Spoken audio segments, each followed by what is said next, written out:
Leo Tolstoy জীবনবাদী লেখক। এবারে এক অবিশ্বাস্য জীবন কাহিনী শুনুন, যা আরব্য উপন্যাসের মতো রোমহর্ষক। এটা হলো এমন একজন প্রাতঃস্মরণীয় ও বিশ্ববরেণ্য ব্যক্তিত্ব, যাকে এক পলক দেখার জন্য, যার গলার সুমিষ্ট স্বরটা একটিবার শোনার জন্য ও তার পোশাকের প্রান্তভাগ একবার ছুঁয়ে দেওয়ার জন্য তার অগণিত ভক্তরা তার বাড়িতে অনবরত যাতায়াত করত। তিনি লিও টলস্টয়। তার জীবন কাহিনী যে কোনো উপন্যাসের মতোই বর্ণাঢ্য। জন্মগ্রহণ করেছিলেন 42 কামরা বিশিষ্ট ঐশ্বর্য পরিবেষ্টিত এক সুরম্য প্রাসাদে, আর লালিত পালিত হয়েছেন প্রাচীন রুশ আভিজাত্যের বিলাসিত পরিবেশে। যৌবনে তিনি ছিলেন একজন বিলাসী যুবক, সুন্দর ভঙ্গিমায় পদচালনা করতেন এবং কথা বলতেন। মস্কোর দর্জির দোকানে অনেক অর্থ খরচ করতেন। যৌবনে মদ খেতেন, মারামারি করতেন, অনেক জঘন্য পাপ কাজ এমনকি খুন খারাপিও করতেন। তার নিজের কথায় একটা নোংরা পাপময় জীবনযাপন করতেন, কিন্তু যিশুর শিক্ষা অক্ষরে অক্ষরে প্রতিপালন করে পরবর্তীতে সমস্ত রাশিয়ার খ্রিস্ট ধর্মাবলম্বীদের মধ্যে সবচেয়ে ধর্মীয় প্রভাবশালী ব্যক্তিত্বে পরিণত হন।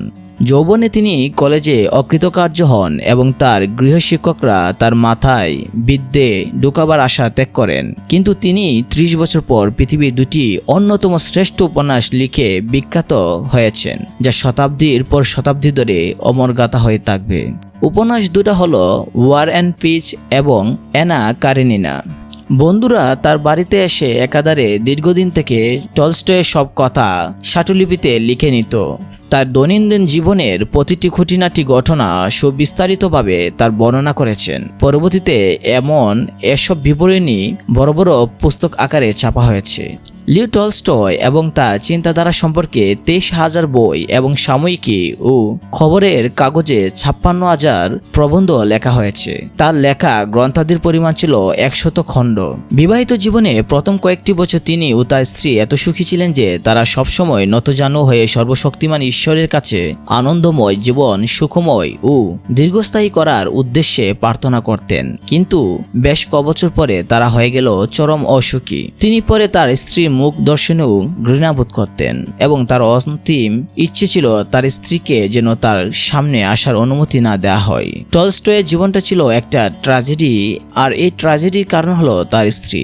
তার স্ত্রী ধন সম্পদ, খ্যাতি ও বিলাসিতা পছন্দ করতেন, কিন্তু তিনি বিশ্বাস করতেন যে ধন সম্পদ এবং ব্যক্তিগত সম্পত্তি হলো একটা পাপস্বরূপ। তার স্ত্রী বিশ্বাস করতেন শক্তির সামনে, আর তিনি বিশ্বাস করতেন ভালোবাসার শাসনে। টলস্টয় সাহিত্য সাধনার ক্ষেত্রে প্রাচীন রাশিয়ার জার সম্রাটের চেয়েও বেশি প্রসিদ্ধ ছিলেন। তিনি তার বিখ্যাত উপন্যাস দুটো রচনার জন্য লজ্জিত হয়েছিলেন এবং অবশিষ্ট জীবন শান্তি, ভালোবাসা ও দারিদ্র্য দূরীকরণের কাজে বাণীপূর্ণ পুস্তিকা প্রণয়নের ব্যাপারে আত্মনিয়োগ করেছিলেন। পুস্তিকাগুলো সুলভ সংস্করণে ছাপা হয়েছিল এবং গরুর গাড়ি ও রেলগাড়িতে করে বয়ে নিয়ে ঘরে ঘরে বিক্রি করা হয়েছিল।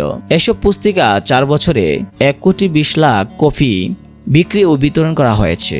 বয়সকালে টলস্টয় একজন সাধারণ কৃষকের মতোই সাদাসিধে কাপড় পরতেন, নিজ হাতে নিজের জুতো তৈরি ও বিছানাপত্র সাজাতেন, ঘরদোর ঝাঁটো দিতেন এবং একটা সাধারণ ও আবরণহীন টেবিলে কাঠের বাসন থেকে কাঠের চামচ দিয়ে খাবার তুলে খেতেন।